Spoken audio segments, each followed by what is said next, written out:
Isang Pinoy dito si Sir. Sir, pwede po ba namin kayo ma-interview? Pwede naman. Quick question lang. Sir, kamusta naman po ang first ever experience dito sa Barrio Fiesta? Okay naman, masaya kasi marami tayong nakikitang mga... Before anything else, ano po pangalan nila? Francis. Ano po pangalan nyo, sir? Sir, ano po pangalan nyo? Heaven. Heaven. So kasama niyo po si Heaven. So sir, kamusta naman? May quick question lang, sir.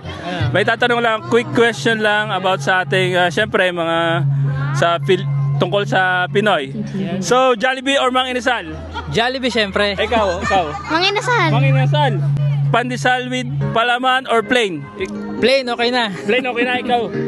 Palaman. May palaman. Okay, may palaman daw. Another question, biyahe sa bundok or biyahe sa beach? Syempre, baya sa bundok. Biyahe Ikaw? sa bundok. Ha? Ikaw, saan biyahe mo? Sa beach or sa bundok? Mundok. Bundok. Okay, pareho sila. So, laging late or laging absent? Okay na late. Okay na late, ikaw. Laging late ka ba sa school or laging absent? Late. Laging late, okay. So, last question. Ube or leche plan? Syempre, ube. Ikaw. Leche plan. So, yun, kasama natin guys si Francis at Heaven. Maraming salamat sa ating quick interview sa kanila.